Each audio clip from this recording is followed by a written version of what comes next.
Hindi raw kayo namamalikmata sa inyong matutunghayan dahil kahit nakapiring, kayang-kaya pa rin daw makabasa o makakita.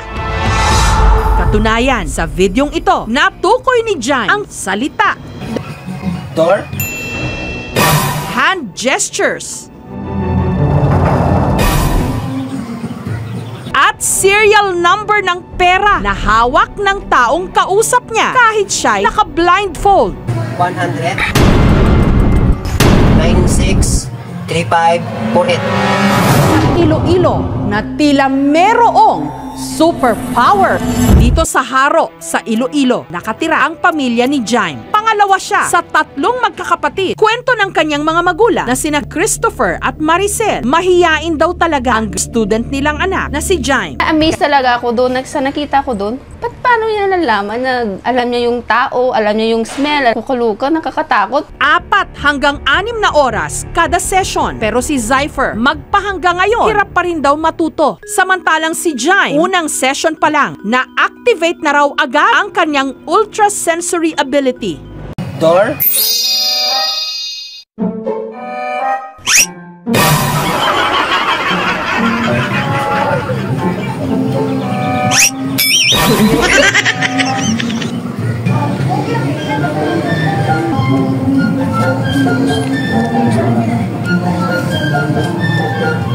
Ah! 100. Sabi ko ulitin mo nga, parang sa amoy lang nilang matatanda. Hindi kasi ako makapaniwala. Para patunayang wala itong daya, sinampulan pa ng mag-ama ang aming team para masigurong walang maaaninag si Jaime. 2 beses pa siyang piniringan para pahulaan kay Jaime. Anong kulay ito? Ah, blue. Ito, ano ito?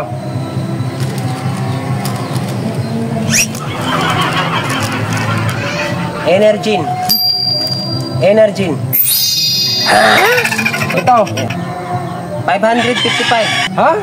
5552 na ba? Anong tona? Adobo. Ito, anong kulay ito?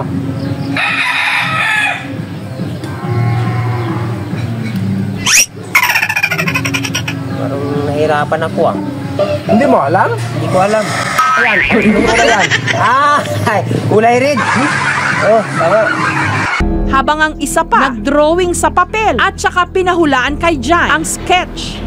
Ano to? 3. Sa Tagalog, puno.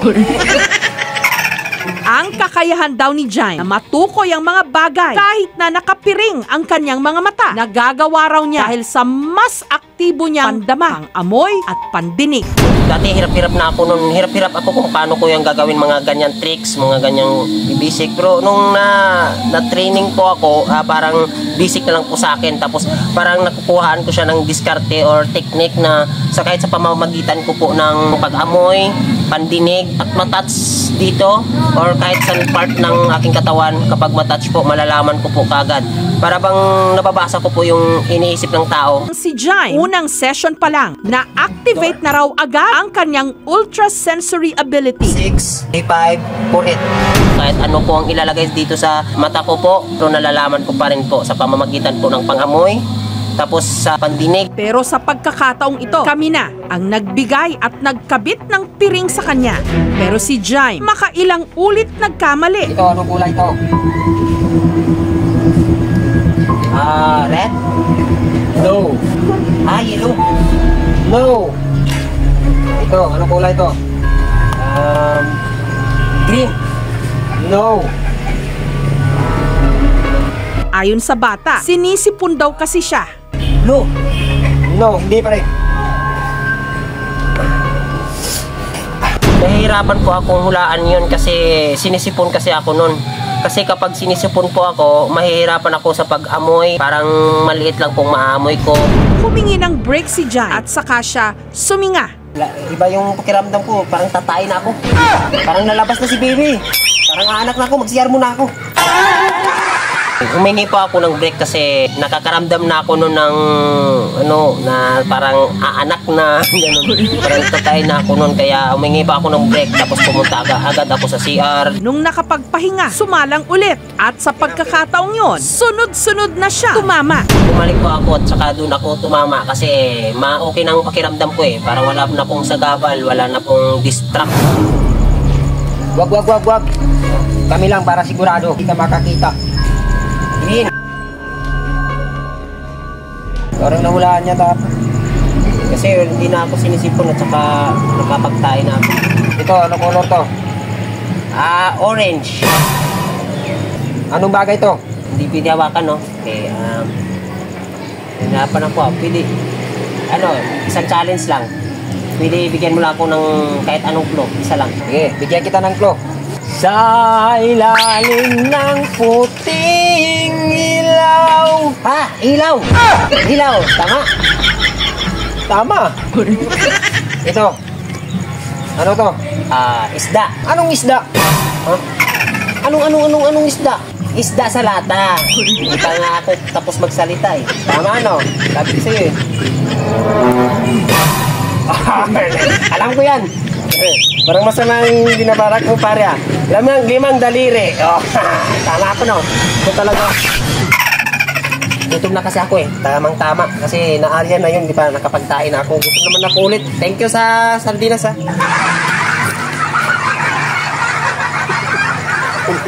Pagkatapos kumain ni Herms John L, muling gumanti si Julito. Panoorin. Oh, nandito ka. Pagkatapos mo na kumain. Oo, tapos na kumain. Kinain mo yung sardinas ko. Oo, busog nga ako eh. Kinain mo yung sardinas ko. Oo nga, busog nga ako eh. Sige, may pa-challenge pa ako sa'yo. May papakot pa ako sa'yo. Oh. Sige. Dito, upo ka dito. Sige. May papahula ka pa? Oo, may papahula pa ako sa'yo. Talagang matindi to. Hindi nga, alam ko yan. Lalo na busog ako. Tapos hindi na ako sinisipon. Mas lalong alam ko na yan. Ito, ano to? CR. Okay. Ito matindi. Yung size ito.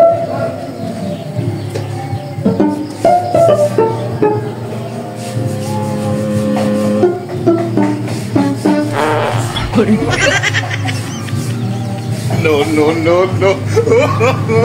Ito. Ayan na. Ibang amoy yun ah. Ibang-iba. Saan ba yung lukong yun?